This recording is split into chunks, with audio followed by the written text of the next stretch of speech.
Joining iNaturalist is pretty straightforward if you're not already a member.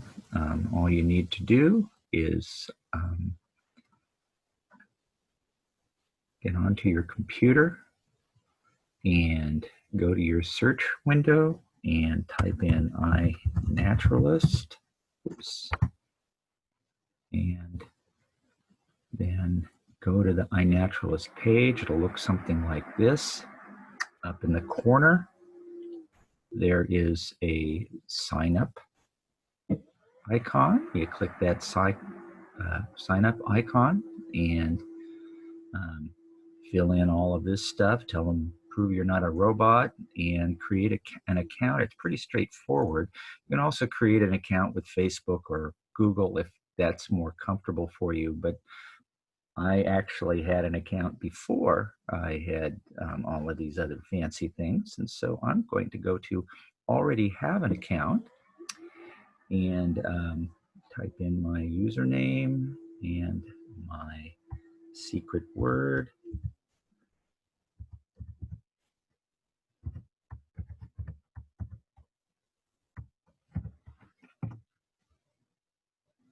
And that brings me to my dashboard.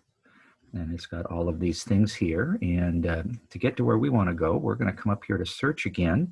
We're just going to type in NCLC.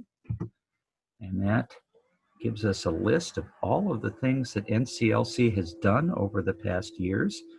And we're going to go down here to Insect Appreciation Month. And that puts us into the project page for our month-long insect appreciation effort.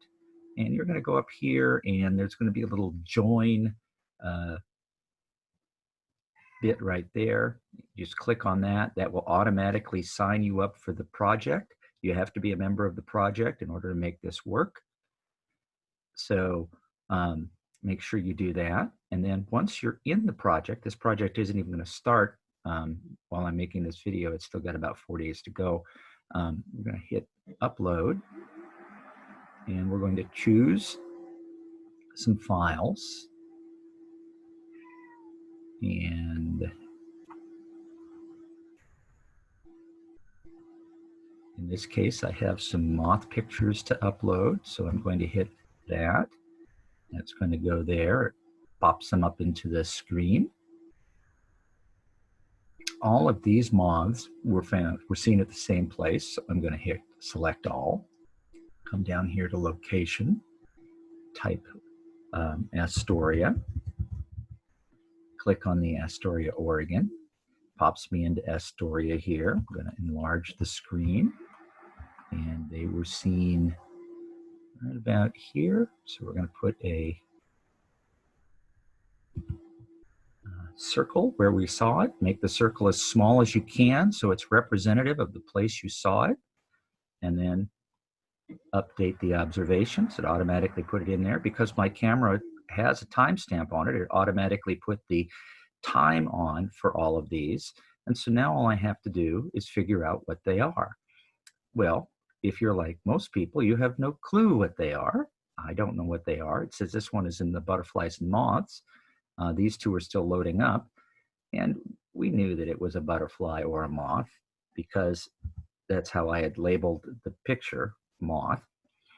And so now what I want to do is I want to come up here and see if it'll tell me what kind of moth it is.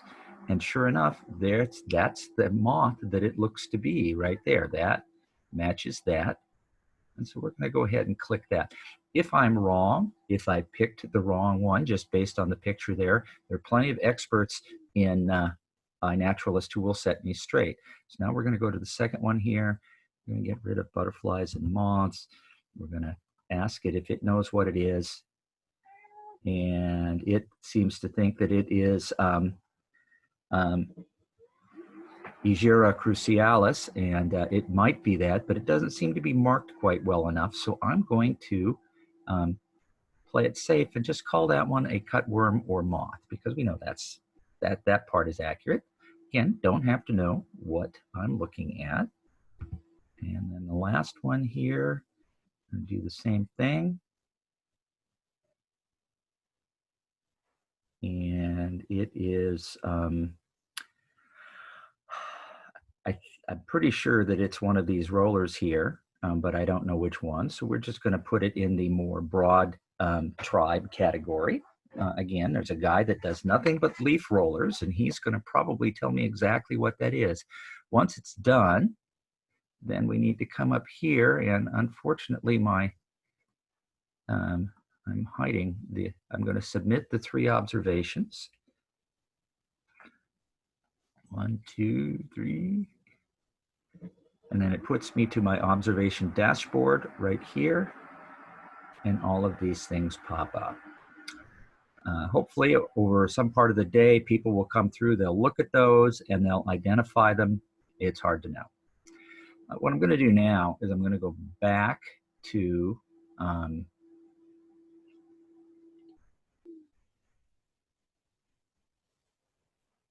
the previous iNaturalist project. This is the Backyard Biodiversity Project, which we've been working on over most of the COVID-19 thing, and it's actually actively running still because it's going to run until the end of June. And you can see that my moths were automatically put in there, some stuff I saw yesterday. But it's not just me who's been contributing. I don't want you to be shy. There are 25 people who are in this other project, and they have contributed all kinds of things. There's Eric, and who else do we have here? This is Penny from Clascanine, and Penny's been very busy. She's put lots of stuff up. I think Hope Staten has some things here. Let's see if I can find any. No, that's Penny again. So lots of people have been contributing to the effort here. And again, if you come back to the overview, you can actually come down and look at the statistics. These statistics will all start popping up on our insect one as well. This tells us how many of the observations have actually been verified so that they can be used in the international database. And it should be hit stats here, and it will actually divide things up into how many different kinds of each species we've been seeing and the quality of the identifications that we've been getting. So anyway, back again, you sign up, you come to the iNaturalist database, it pops you in to your dashboard, which shows you all of the stuff that's been going on here. Here's some folks who've actually sent some stuff to to iNaturalist that are mentioned as, oh, it's Lee Kane. And let's see what he's got here. He's claiming that's a northern bluet. I can tell you with some confidence that Jim Johnson's going to come in later today and say it's that you can't identify those two from the picture. And so I'm just going to get ahead of him here and do that.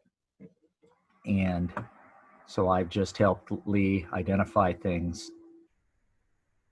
And then this one here is a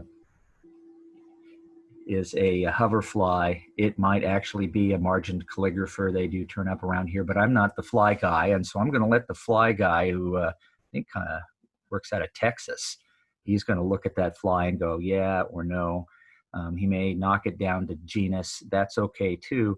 Again, all of this is a community effort. There's no right answers. There's no wrong answers. The important thing here is to collect data so that other people who are never going to get to come to Clatsop County and look at our dragonflies or bees or whatever can have a source for those kinds of things.